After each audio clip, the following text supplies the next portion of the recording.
చాలామందికి ఇంగ్లీష్లో రాయడం, గ్రామర్ మిస్టేక్స్ ఇలాంటివన్నీ కూడా ఉంటాయి కాబట్టి వాళ్ళ గురించి నేను ఒక వెబ్సైట్ చెప్తున్నాను.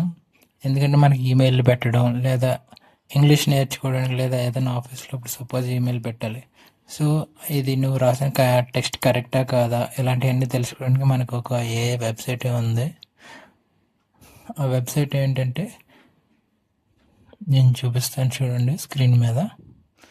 సో ఆ వెబ్సైట్ నేమ్ వచ్చేసి quillbot.com. మీరు గూగుల్లోకి వెళ్ళి క్విల్బోట్ అని చెప్పేసి సెర్చ్ చేస్తే మీకు వస్తుంది. సో అందులో ఏంటంటే సైన్ ఇన్ అడుగుతుంది. మీ గూగుల్ తోటి లాగిన్ అయిపోయింది. లాగిన్ అయిపోయిన తర్వాత అప్పుడు మీరు ఓపెన్ అవుతుంది. ఇలా ఓపెన్ అయిన తర్వాత ఇక్కడ మీరు లాగిన్ అవ్వాల్సి వస్తుంది. లాగిన్ అయిన తర్వాత అప్పుడు మీకు కిందకి వెళ్ళిన తర్వాత క్రియేట్ సంథింగ్ ఇది కాకుండా మీరు కిందకి వెళ్ళండి. కిందకి వెళ్ళిన తర్వాత ఇక్కడ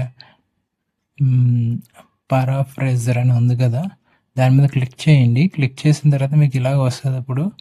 ఇప్పుడు మీరు ఏదైనా సపోజ్ ఇప్పుడు మీరు ఓన్గా ఇప్పుడు సపోజ్ మీ మేనేజర్కి ఏదైనా మెయిల్ పెట్టాలనుకుంటున్నారు లేదా ఏదైనా ఇప్పుడు టీమ్స్లో టెక్స్ట్ చేయాలనుకుంటున్నారు. సో దానికి ఏం చేయాలంటే మీరు గ్రామర్ మిస్టేక్స్ ఉన్నాయో, మీకు ఇంగ్లీష్ సరిగా రావట్లేదు అనుకో, గ్రామర్ మిస్టేక్స్ ఉన్నాయనుకో, ఉన్నాయో లేదా చెక్ చేసుకోవాలంటే జస్ట్ మీరు ఏంటంటే మీరు ఏదైనా మీ మేనేజర్ చెప్పాలనుకుంటున్నారు.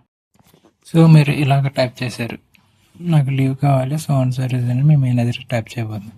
సో ఇది ఏమైనా టెక్స్ట్ మీరు ఇది కరెక్టా కాదా అని చెప్పేసి అని అనుకున్నారు అనుకో, టెక్స్ట్ టైప్ చేసేసి మీరు ఇక్కడ కింద దీన్ని క్లిక్ చేశారనుకో, దీన్ని క్లిక్ చేస్తే రీఫ్రేజ్ అన్నదాన్ని మనకి ఇలాగ ఇస్తుంది. మీరు సజెషన్స్ కరెక్ట్ సెంటెన్స్ ఫార్మేషన్లో. సో ఇది కూడా మీకు నచ్చలేదు అనుకో, ఇప్పుడు కింద స్టాండర్డ్ ఫ్లూయెన్సీ రెండు మనం ఫ్రీగా వాడుకోవచ్చు.